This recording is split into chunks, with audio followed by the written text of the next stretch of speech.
So let's look at this subject. I'm gonna tell you why I'm disgusted. So tonight, looks like sex will be our topic of discussion. Now see, sex isn't evil, for marriage is why God made it. But I know you're like, come on, man, that's too outdated. This is 2011, bro. We do it for recreation. And hey, if you're in college, you do it while you're wasted. But I want to question this logic. I want to pop off the seal. I want to question something that we think is already a done deal. So take a rape victim, for example, and once it's revealed, when her bruises go away, is she totally healed? Nah, the damage is lasting. You can see it in her eyes. But if it was just abused recreation, why did it ruin her life? I mean, if sex is just for fun, why does it take such a toll? Maybe it's because you don't just have sex with a body, you have sex with a soul. Which means for me, there ain't no premarital loving. And it ain't just because I want a baby in the oven, it's because I'm staying pure till the day that I'm a husband. But see, this wasn't always me. That's a guarantee. Let's go back in the past, see who I used to be. Now growing up, I never learned how to treat a lady. If I learned one thing from my dad, it was leave the mom, ditch the baby. Now I don't say that to get sympathy, I say that to be real.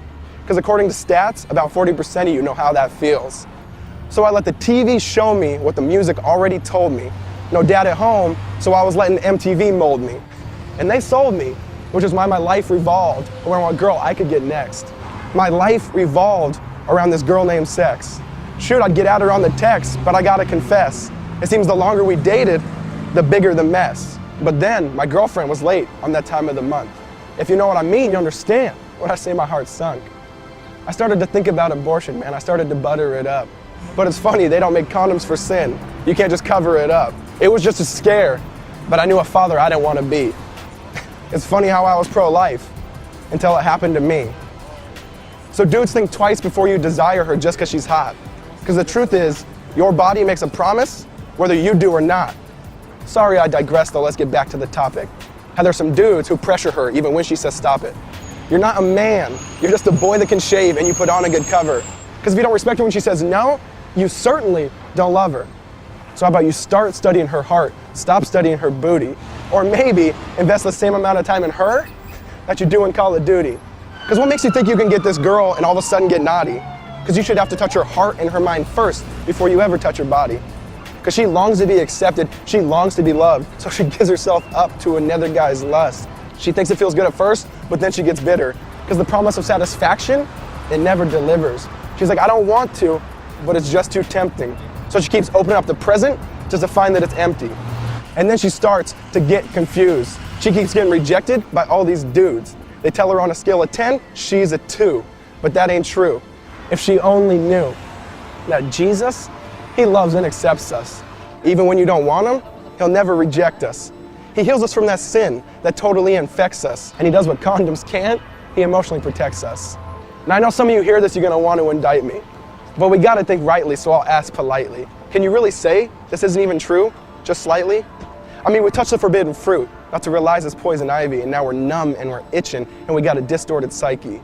You don't think, you just do it, like your name was Nike, not realizing that the consequences of your actions are oh so pricey. So this last story though is for those who think they're too dirty. This last story is for those who think they're unworthy. Read John chapter 8, the woman caught in adultery.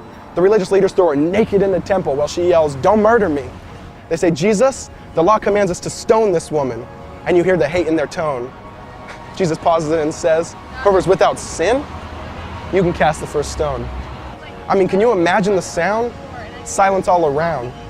You hear footsteps walk away, you hear stones hit the ground. And then Jesus kneels down. The woman thought it was her demise. He lifts up her face. You see the grace in his eyes. He says, I don't condemn you. Go and sin no more. I love you. I accept you. Mercy is yours. But if you're anything like me, you're like, no, that can't be. Why would he ever die for me? See, but then I saw that scene where I was redeemed. He reached out and touched me and said, Jeff, you're free. Instantly, I was wearing the brightest robe I'd ever seen. I was perfectly spotless. I was perfectly clean. So bright, in fact, man, I thought I'd go blind. I said, whose is this? He said, actually, it's mine. So think twice before you eat what society feeds us. Come follow the King. His name is Jesus.